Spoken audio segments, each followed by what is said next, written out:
Bonjour à tous. Alors ce matin, je voudrais préciser un petit peu ce qu'est ce fameux Trombi, parce que je comprends bien que les gens n'arrivent pas trop à comprendre, parce que c'est vrai que c'est original. Un inconnu qui met des photos de gens qu'ils ne connaissent pas et qui est en train de faire sa petite équipe virtuelle, une petite équipe, on va dire, non seulement un petit peu de gouvernement, mais aussi d'influenceurs, de gens qui pourraient militer, diffuser dans certains milieux, dans leur milieu, dans leur zone d'influence, une réaction citoyenne. Bon, alors c'est quoi? Les gens, depuis 40 ans, on est habitués à quoi? Et les gens, quand je dis les gens, c'est moi aussi, hein, je suis un genre. Les citoyens, on est habitués à quoi? On est habitués à ce que ce sont des partis politiques qui donc détiennent le pouvoir, se le passent de l'un à l'autre, font des alliances de circonstances, et gèrent ça un petit peu comme des cheptels. Alors si ces politiciens étaient très compétents, étaient sains, étaient honnêtes, étaient pas clientélistes, etc. Bon, admettons, hein, dans un monde parfait, admettons que ces gens-là aient bien fait leur boulot. S'ils avaient bien fait leur boulot depuis 40 ans, ça se saurait. Et on n'aurait pas une France complètement détruite, comme on l'a actuellement. Détruite à tous les niveaux. Donc logiquement, c'est mon mot favori, on peut se dire que si cette classe, issue des mêmes écoles, issue des mêmes milieux, qui se coopte, qui se protège, qui a l'air de penser qu'à ses petits avantages, hein, c'est une classe qui nous dit depuis 40 ans de faire des efforts. C'est une classe où certains d'entre eux, des députés, sont capables de nous dire oui, avec 400 euros, l'agriculteur il vit bien. Le type il gagne 7000 euros, tous les frais payés, il vit sur un niveau de vie 4 fois ou 5 fois supérieur au français moyen, et il fait des leçons de morale. Bon. Alors, la logique c'est quoi? C'est de sortir un petit peu de là.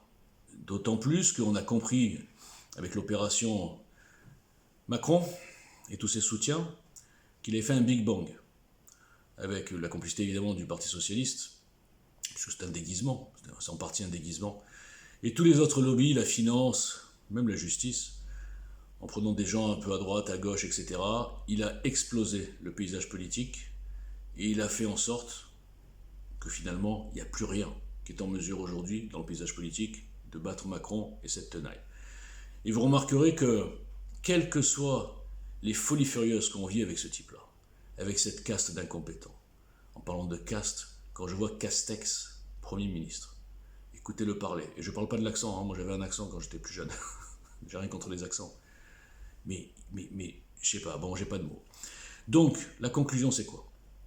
Ce que je dis depuis 2017, et je l'ai écrit et dit dès l'élection de Macron. J'avais parfaitement compris que le paysage politique ne se reconstituerait pas de sitôt, que bon, le Rassemblement national stagnerait. J'avais anticipé l'explosion des Républicains. Tout est écrit, hein, j'invente rien. L'explosion de France Insoumise, mais ça à la rigueur c'est une très bonne nouvelle, et qu'en fait, il n'y aurait plus d'adversaires. J'avais aussi prévu que quel que soit un des politiciens, admettons, qui se lèverait pour dire je vais me présenter, il serait cassé. Il serait cassé parce que ce genre d'adversaires, le système les contrôle parfaitement. Ils se tiennent tous. Ils sont tous passés un jour ou l'autre chez Bilderberg, je sais pas quoi, dans les francs-maçons, les machins. Ils sont tous, c'est une famille. Aujourd'hui, c'est fini. Personne de cette caste-là pourra retourner la situation. Et en plus, je vais vous dire, personne n'a le cul propre. Enfin, j'emploie les mots comme voilà. Personne. Il n'y en a aucun. Ni à droite, ni nulle part. Il n'y en a aucun à qui on peut rien reprocher. Donc il faut sortir de ces profils. Et je vais vous dire, en parlant du candidat final, au-delà de tout ça, de Macron, etc., il faut quand même sortir de ces profils. Parce que, revenons sur la Ve République, elle est faite sur mesure pour un type comme De Gaulle. Elle était faite pour De Gaulle. Voilà, on ne va pas répéter 100 fois les mêmes choses. Tout le monde a compris qu'il n'y a plus de De Gaulle. Il n'y a plus de morale, il n'y a plus de sens de la nation, il n'y a plus de patriotisme, en tout cas de haut niveau. Et surtout, il n'y a pas une troisième guerre mondiale qui fera naître un charisme. Hein, parce que De Gaulle, son charisme, il est né de la guerre. Il n'est pas né... C'était un colonel, sinon dans l'armée, personne ne l'aurait connu. Donc il faut changer de profil à tous les niveaux.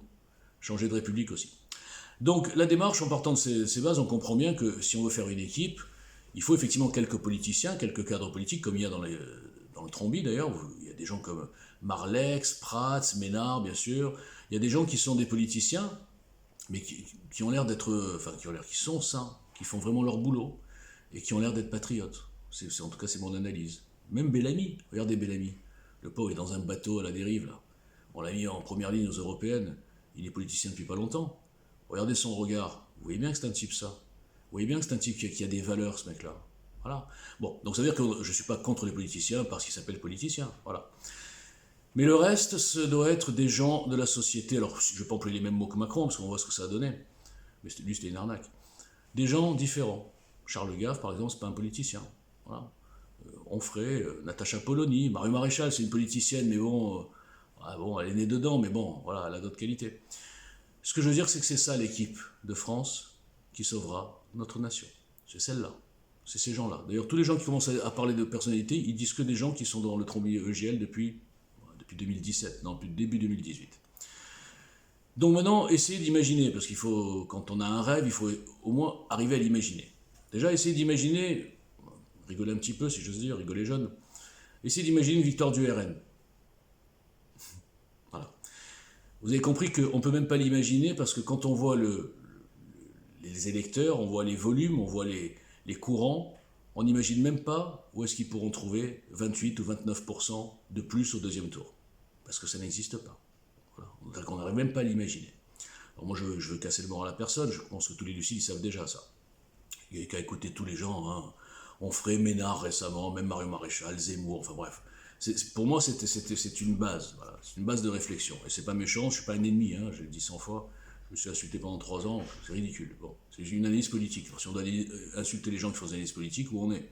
Vous êtes des islamos, vous savez à qui je parle, hein, je parle au maître du RN. Je pense pas. Bon. Donc on est d'accord qu'il faut autre chose.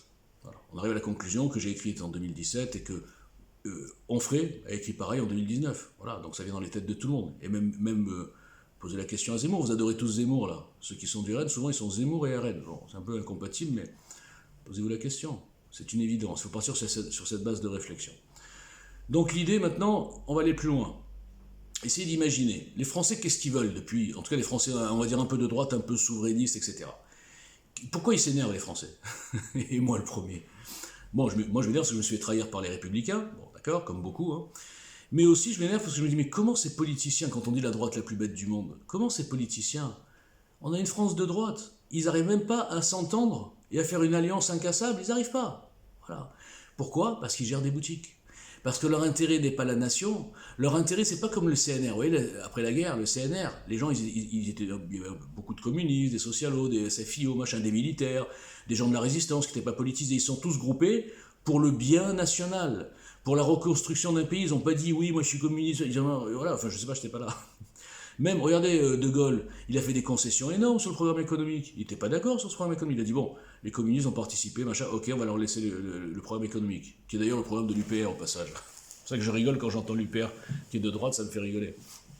Programme économique de gauche. Bon. Donc, c'est ça qu'il faut faire. Et puisqu'ils ne sont pas capables, c'est un constat, c'est même pas une critique, ils sont incapables, ces politiciens. Ils pensent qu'à leurs petits égos, je vais être le chef, non c'est moi le chef, mais moi aussi, et la petite phrase, le machin. Stop, ça suffit. On a laissé notre pays dépendant de ces gens-là. Il faut sortir de là, c'est tout, c'est d'une logique implacable. Donc maintenant, imaginez que sur les réseaux, EGL arrive à exploser. Les gens se lâchent enfin et arrêtent je sais pas quoi, de faire des boycotts bidons sur aucune raison concrète, hein, c'est que des raisons personnelles, les mecs qui sont complètement tordus. Ils se lâchent, on donne de la visibilité à EGL. Les types d'EGL commencent à montrer leur programme, à montrer leur plan. Ils commencent à interpeller ces gens-là, que moi j'interpelle depuis 2 ans, mais dans le désert, puisque évidemment je suis supposé être un mec seul dans son salon. Bon, là je suis dans mon salon, hein. D'ailleurs je suis seul, ouais, bon. Bon, bref. Imaginons que j'ai une parole publique. Vous croyez pas que je vais les choper un par un, tous ces gens? Vous croyez pas que je vais savoir en un quart d'heure, en 20 minutes, leur dire les mots qu'il faut, pour les motiver, de bosser ensemble? Et ce sera pas un gros effort de faire bosser ces gens-là ensemble. Parce que même s'ils ont des différences, c'est sûr qu'entre Onfray et Gave, il y a des grosses différences. Ah, évidemment, souverainiste de gauche et de droite, c'est pas tout à fait la même limonade, si j'ose dire. Mais quand ils vont voir le programme, la ligne JL, qui est la ligne, la LA en majuscule, la seule, j'ose le dire, ligne, qui pourrait réunir ces gens-là pour qu'ils soient d'accord sur 70-80% du programme. Ce qui est déjà énorme. Parce que si vous attendez que des gens qui sont d'accord à 100% d'un programme, eh ben on fait rien, hein, on attend la fin des haricots. Bon. Donc si je les chope, ces gens-là, et que je les motive, et un jour, vous avez dans le paysage politique, donc Marine Le Pen et ses quelques lieutenants là qui sont là, vous avez Macron et toute sa clique, bon, et les autres, j'en parle même, Philippot, qui est quelqu'un de bien, d'ailleurs Philippot, d'ailleurs je joue un ensemble direct, hein, je viens d'y réfléchir, je ne pose même pas la question à l'équipe, je vais rentrer Philippot dans le trombier, il a largement sa place. Donc, Imaginez maintenant, vous avez voilà, ce paysage-là, bon, on est tous un peu déprimés, on sait que Macron va gagner, et d'un coup, conférence de presse. J'ai annoncé la date, hein, 14 février 2021, conférence de presse surprise. Et sur une tribune, là, vous avez déjà les 5 premiers de la ligne du Trombi. Allez voir les 5 premiers, ils sont dans l'image. Sur la même tribune. Toute la presse en face. Et qui annonce non pas la candidature de celui-là ou pas celui-là, non. Ils annoncent le fait de travailler ensemble et qu'il en sortira le candidat EGL, ou même ça peut s'appeler autre chose, je m'en fous. Hein. Voilà. Et ça, les Français, je vais vous le dire avec les mots à la mode en ce moment, ils vont kiffer. Ils vont kiffer parce que, ils vont dire, enfin des gens de bonne volonté qui ne pensent pas en premier à dire, ah c'est qui le candidat, c'est qui le candidat, ils pensent d'abord à travailler. D'abord à regrouper, d'abord à réparer les cerveaux, parce que ça part de là, hein. Réparer les cerveaux, soigner l'idéologie socialo-progressiste, remettre les choses sur la table sans tabou, hein, c'est un peu ce qu'il fait Front Pop hein, dans son magazine, là. Mais sauf qu'il faudrait que ça se transforme en opération politique. Et là, mais vous imaginez comment ils vont être ringardisés, j'ai rien contre Marine Le Pen, hein. Le RN de 48 ans d'âge, les Républicains qui nous ont trahis, Larcher, Jacob, Pécresse, vous imaginez qu'est-ce que ça va peser ça à côté de l'outil, à côté de la machine de guerre qu'on va monter ensemble.